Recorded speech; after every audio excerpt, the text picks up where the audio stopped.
6:45. This is the Sri Lanka Broadcasting Corporation. The news edited by J. Yogaraj and read by Lavani Vijayatunga. First, we take a look at the headlines. The President says it's a collective responsibility to face the setbacks as a team. The European Union and UNDP have extended their fullest support to re-energize the tourism sector. SJB parliamentarian Harini Amarasuriya says she is ready to work with the government to prevent corruptive activities. SLC lifts the ban on Dikwella, Mendes and Gunathilaka. Sri Lanka to roll out COVID second dose for the age group 16 to 19. And in news overseas, Kazakhstan unrest update, troops ordered to fire without warning. And in sports news, Josh Hazelwood unlikely to play the final Ashes test. Those are the headlines, and now more on to the details of the local news. President Gotabaya Rajapaksa reiterates that all cabinet ministers and ruling party parliamentarians should work as one team to build the nation. It is a collective responsibility of the members to face the challenges together and to overcome those shortcomings. If someone is continuously criticizing the government and finds fault of each and every activity without mentioning a single word of appreciation, then it is a bad practice with a sinister move. If some individual is engaged in always criticizing the process, that is not going to benefit anyone. That can be identified as a wrong omen with destructive motive. The President also said that he is committed to take the country forward amidst the COVID challenge. Every parliamentarian of the ruling coalition expects a ministerial portfolio, but according to the Constitution, only 30 ministers can be appointed. The opposition has the responsibility to support the government in each and every people-centric endeavour. The President made these remarks at a function to upgrade the Monragala Siyamalando Vidyalaya to a national school. SJB parliamentarian Harini Amarasuriya says she is ready to work with the government to prevent corruptive activities. However, the cooperative activity of the government would be limited to a certain limit, the MP added. Tourism has been identified as one of the key elements in the country's economy. The European Union and the UNDP have extended their support to re-energize the sector. Building a sustainable tourism venture is one of the main objectives of this exercise. It is also expected to attract the most number of tourists during this year. This is the news from the Sri Lanka Broadcasting Corporation. Sri Lanka Insurance Motor Plus, the best option. And we continue with more local news. Sri Lanka Cricket has decided to lift the one-year ban imposed on cricketers Dhanushka Gunathilaka, Kusal Mendes and Niroshan Dikwella. Accordingly, they will be eligible to play during the Zimbabwe tour, subject to meeting required fitness standards, the SLC said. The trio was suspended from international cricket for a year on July 30, 2021 for breaking Sri Lanka's bio-bubble on a night out in Durham the previous month. They were also fined 10 million rupees each and were not allowed to play domestic cricket for 6 months. In addition, they were ordered to be placed in probation for 2 further years, while the SLC had mandated counselling with a doctor recommended by the board as well.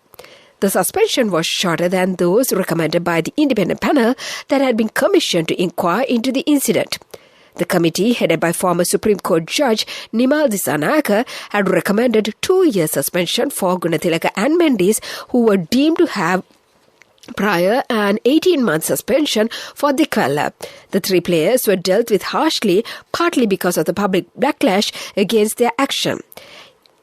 Had it not been for the footage captured by some members of the public and posted on social media, Sri Lanka's medical staff may not have been aware of these players even left the team hotel and breached the bio-bubble on June 27, 2021. A decision has been taken to roll out the second dose of the COVID-19 vaccine to children between the ages of 16 to 19 who have already completed 3 months since the first dose, says the Health Minister Kelly Rambukalla. Speaking on the matter, President of the Sri Lanka College of Pediatricians, Professor Shaman Rajandrajit said, although the prevalence of COVID-19 disease is low among children, majority of child fatalities from the infections were that of those who suffered from complications. But children do not have complications can also develop pneumonia. It is possible to save children's lives by vaccinating them against COVID-19, he pointed out. And to conclude the local news, the headlines once again. The President says it's a collective responsibility to face the setback as a team. The European Union and UNDP have extended their fullest support to re-energize the tourism sector. SJB parliamentarian Harini Amarasuri says she is ready to work with the government to prevent corruptive activities. SSC lifts the ban on Dikalla, Mendis and Gunathilaka. Sri Lanka to roll out COVID second dose for the age group 16 to 19. And that was the local news. In 200 meters, turn left. This is not just my daily commute. I drive to power my nation's future. Sri Lanka Insurance Motor Plus introduces specialized motor insurance for you who drive our nation forward. Choose tailor-made insurance solutions, up to 75,000 rupees claim settlements within 3 working hours, exclusive discounts through Motor Plus loyalty rewards, easy and 0% interest payment plans. Only from Sri Lanka Insurance. The main news story is brought to you by Siddhalepa Vedamahatmya. The main news story for tonight, Indian Foreign Minister S. Jaishankar reiterates that India, being a big neighbouring country, has extended its fullest support during difficult times, and even in the future, India will continue to provide all kinds of support to Sri Lanka during challenging times. Mr. Jaishankar made these remarks at a discussion with Minister Professor G.L. Peris at an international conference held recently. And that was the main news story. The main news story was brought to you by Siddhalepa Vedamahatmya. And in Watchlight tonight, health authorities warn that there is a huge risk of Omicron variant spreading in the country. More than 50 Omicron cases have been identified from the country at present. Consultant Dr. Nadika Ganage of the Medical Research Institute says that it is possible for many unidentified Omicron cases to be present in the society at present. And that came to you in Watchlight. Coming up, World News.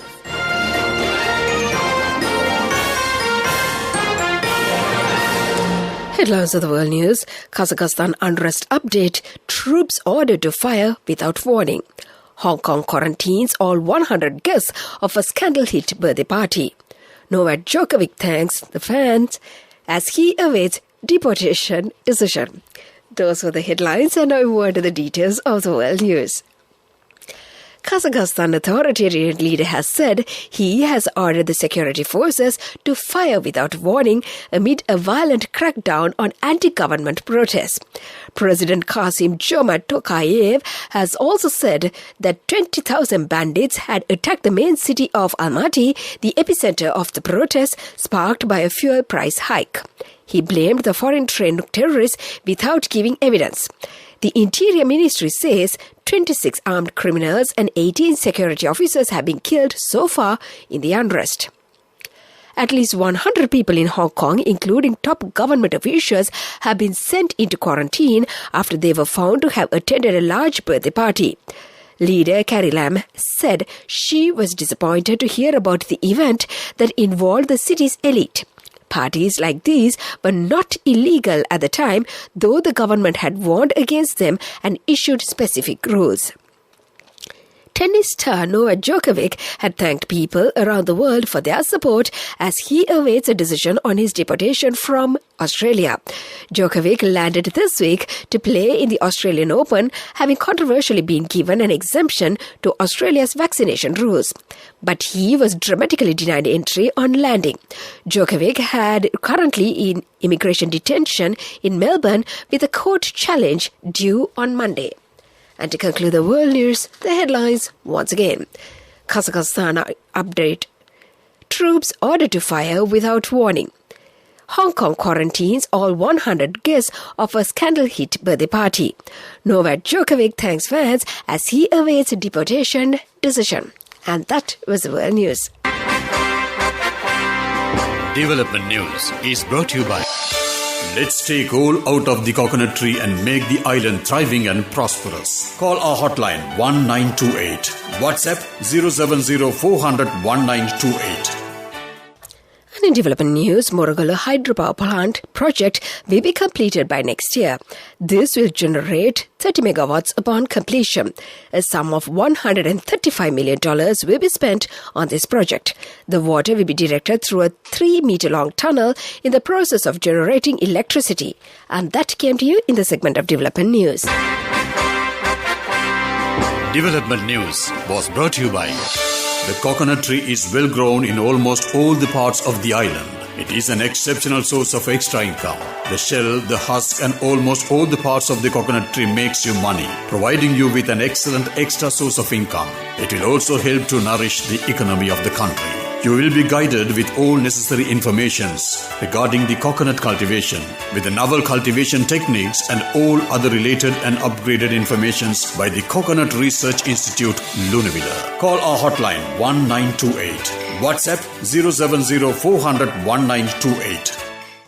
And in sports news, Josh Hazelwood is unlikely to play the final Ashes test in Hobart as Australia continued to take cautious approach to his recovery from the side strain he picked up in the opening match at Gabba.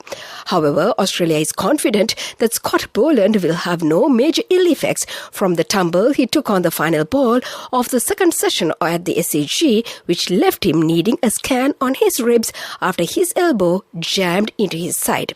That was the sports news. Business news coming up.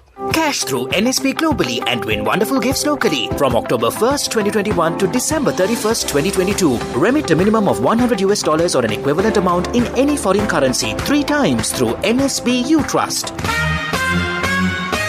Business news sponsored by National Savings Bank, the safest place for your money. Moving on to business news, Assetline Leasing Company Limited recently introduced several projects as a part of its effort to further develop its operations in the Northern Province. The financial services arm of David Peary's group of companies, Assetline, has built its brand and reputation in providing funding and financial assistance to the less affluent economic classes, entrepreneurs as well as small and medium-scale enterprises. It is the anticipation that rollout of these initiatives under the projects in the Jaffna district will benefit the entire Northern Province and will contribute to uplift the livelihood of the people and to revitalize the economy in the Northern Province. That was the business news, and economic news follows. Business news sponsored by Cash through NSP globally and win wonderful gifts locally. Will you be the lucky winner of the NSP Golden Jubilee? 50 gold sovereigns for the top prize winner of the NSP Golden Jubilee. Scooters for the 10 second prize winners. iPhones for the 10 third prize winners. Mountain bikes for the 29 fourth prize winners. From October 1st, 2021 to December 31st, 2022. Remit a minimum of $100 or an equivalent amount in any foreign currency 3 times through NSB U Trust. Economic news, courtesy of... I bought my daughter a laptop for her work by managing my finances. Whatever the expenses may be, I can't afford to miss out on life's special moments like her birthday or our anniversary. So you need to invest to make your family's future flourish. Saving money isn't easy when you have responsibilities. That's why we promise to give you the best returns and guarantee on your investment. LOLC Finance Fixed Deposits. Maximize your savings. LOLC Finance PLC, incorporated on the 13th of December 2001, is rated SLA stable by ICRA Lanka Limited and is licensed by the Monetary Board of the Central Bank of Sri Lanka under the Finance Business Act No. 42 of 2011. And in economic news, the Sri Lanka Pavilion at the Dubai Expo attracted many VIPs as well as foreigners, and most of them were surprised about the diversity and natural beauty the country had to offer. While many foreigners opted to purchase travel packages to travel to Sri Lanka, several top businessmen found partners in Sri Lanka, and both private and public sector companies have secured over $500 million worth deals and opportunities by participating in the ongoing Dubai Expo. That is the economic news, and the weather report to conclude. Saving money isn't easy when you have responsibility. That's why we promise to give you the best returns and guarantee on your investment. LOLC Finance Fixed Deposits. Maximize your savings. LOLC Finance PLC, incorporated on the 13th of December 2001, is rated SLA stable by ICRA Lanka Limited and is licensed by the Monetary Board of the Central Bank of Sri Lanka under the Finance Business Act number 42 of 2011. The Weather Report. And finally, the weather report. The Met Department says several spells of showers will occur in the northern, north central, eastern and Nuwa provinces and in the Mathale and Nuwara Eliya districts. Showers or thunder showers will occur at several places in the western and Sabaragamuwa provinces and in the Galle and Mathura districts during the evening or night. General public is kindly requested to take adequate precautions to minimize damages caused by temporary localized strong winds and lightning during thunder showers. This weather report was published this evening at 7:30 p.m. Further details could be obtained by visiting the official website of the department. Meanwhile, the International Weather Forecast website, AccuWeather.com, reports that today's daytime weather was observed to be bright with occasional showers. Today's daytime temperature was around 28 degrees Celsius. There will be light showers in many places in the Colombo district in the night. Tonight's temperature will be around 24 degrees Celsius and there will be scattered showers in selected areas late in the night. The ground temperature would be around 24 degrees Celsius at the time of this news broadcast. The air quality index is 25, which shows fair condition in Colombo. The air quality is generally acceptable for most individuals. However, the sensitive groups may experience minor to moderate symptoms from long-term exposure. And before we conclude this bulletin of news, let's get back to the headlines once again. The President says it is a collective responsibility to face the setbacks as a team. The European Union and the UNDP have extended their fullest support to re-energize the tourism sector. SJB parliamentarian Harini Amarasuriya says she is ready to work with the government to prevent corruptive activities. SLC lifts the ban on Dikwala, Mendes and Gunathilaka. Sri Lanka to roll out COVID second dose for the age group 16 to 19. In news overseas, Kazakhstan unrest update, troops ordered to fire without warning. And in sports news, Josh Hazelwood unlikely to play the final Ashes test. And with that, we conclude this bulletin of news.